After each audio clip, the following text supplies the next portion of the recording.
श्री स्वामी समर्थ. मी पूनम तुमचं स्वागत करते माझ्या अजून एका नवीन ब्लॉगमध्ये.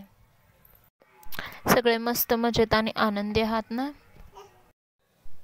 प्रत्येक दिवस आपल्या आयुष्यात नवीन काहीतरी घेऊन येत असतो. आपण पण नवीन काहीतरी घेऊन या. तर आपली आजची रेसिपी आहे ओल्या हरभऱ्याची भाजी. ती तुम्ही दोन्ही प्रकारे करू शकता, एकदम सुकी किंवा तिला थोडी ग्रेव्ही टाईपही करू शकता. त्यासाठी काय केलेलं आहे तर मोठे 2 कांदे बारीक चिरून घेतलेले आहेत, 2 टोमॅटो बारीक चिरून घेतलेले आहेत, थोडासा लसूण ठेचून घेतलेला आहे आणि कोथिंबीर बारीक चिरून घेतलेली आहे आणि आपले हे हिरवेगार टवटवीत असे हरभरे सोलून घेतलेले आहेत, लाल तिखट आणि चवीपुरतं मीठ. तर सर्वप्रथम काय करायचं आहे तर हे हरभरे जे सोललेले आहेत ते तव्यावरती छानपैकी भाजून घ्यायचे आहेत. जास्तही भाजू नका, मी जशी दाखवते अशा प्रमाणात त्यांना तव्यावरती पसरवून घ्या. सुरुवातीला तेल वगैरे काय घालू नका त्याच्यामध्ये. अशा प्रकारे छानपैकी त्यांना हलवत हलवत थोडेसे डाग परेपर्यंत, म्हणजे त्यांना थोडासा सॉफ्टपणा येतो, अशा प्रमाणात भाजून घ्या.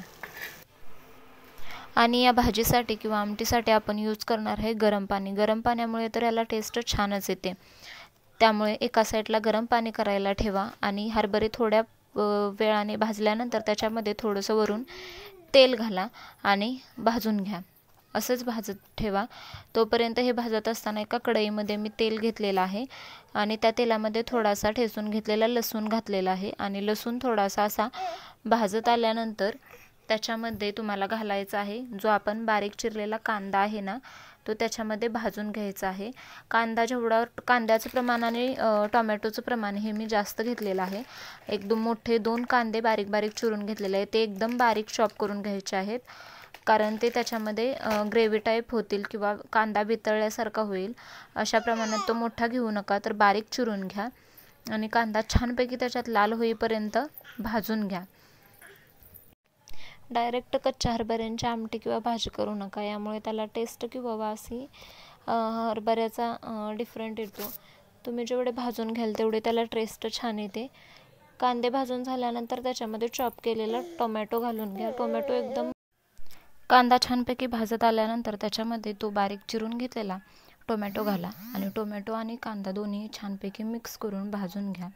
अशा प्रकारे दोन्हीही छान 1-5 मिनिटे तरी भाजून घ्या. आणि ते भाजत असताना दुसऱ्या साईडला जे आपण हरभरे भाजत आहे ते अशा प्रकारे कशाच तरी हेवी आहे ना, अशा प्रकारे जरा ठेसून, लसूण जसं टाईपमध्ये ठेसून घेतो त्या प्रमाणात ते असे वरून जरा त्याच्यावरती प्रेशर देऊन घ्या. त्यांना जास्तही म्हणजे त्यांचे तुकडे तुकडे करायचे नाहीत, फक्त त्यांना वरच्यावरती दुखवल्यासारखं म्हणतो ना त्या प्रमाणात, अशा प्रमाणात करायचं आहे. त्यामुळं काय होतं तर त्याचा जो अरोमा आहे तो त्या आपल्या आमटी किंवा भाजीमध्ये उतरतो. हे होतच इकडं आपला कांदा आणि टोमॅटोही छानपैकी भाजून होत आहे आणि एका साईडला आपलं पाणीही गरम होत आहे. अशा प्रकारे तुम्ही जर नियोजनाने केलं तर ते उत्तम होतं. अशा प्रकारे कांदा हे भाजतोय, आपले हरभरेही भाजून होत आहेत आणि एका साईडला पाणीही गरम होतं आहे. अशा प्रकारे एक टेक्स्चर येईपर्यंत कांदा आणि टोमॅटो भाजून झाल्यानंतर त्याच्यामध्ये जो हरभरा आपण हे करून घेतलेला आहे, भाजून घेतलेला आहे, तो याच्यामध्ये मिक्स करा आणि तेलामध्ये हाही छान चटपटीत भाजून घ्या. ह्यालाही तेलामध्ये छान चटचटीत भाजल्यानंतर टेस्ट छान येते. जेव्हा तुम्ही एखादी वस्तू तेलामध्ये जी आमटी करणार आहे किंवा भाजी करणार आहे त्याच्यामध्ये भाजाल तेवढी आमटी छान होते.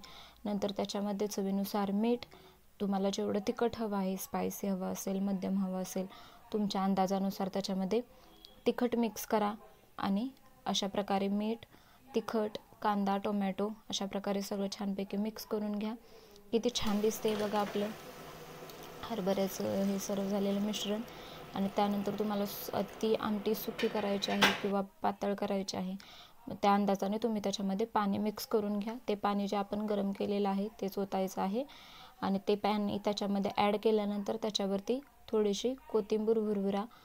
ही हरभऱ्याची आमटी खूप मस्त लागते. तुम्हाला सुकी करायची आहे किंवा आमटी करायची आहे त्या अंदाजाने तुम्ही त्याच्यामध्ये पाणी ओतताना जरा पाण्याचं प्रमाण जास्त असावं, कारण ते हरभरे शिजायला टाईम लागतं. त्यामुळे त्या अंदाजानेच त्याच्यामध्ये पाणी ॲड करा. मी त्याच्यामध्ये उकळी आल्यानंतर शेंगदाण्याचं कूट घातलेलं आहे. तुम्ही त्याच्यात खोबरे, कोथिंबीर, लसणाचाही मसाला घालू शकता. तुमच्या आवडीने तुम्ही त्याच्यामध्ये ॲड करू शकता. रेसिपी कशी वाटली व्हिडिओ कमेंटमध्ये नक्की सांगा. व्हिडिओ आवडल्यास लाईक, शेअर अँड सबस्क्राईब करा. Thanks for watching. नक्की करून पहा आणि मला नक्की सांगा.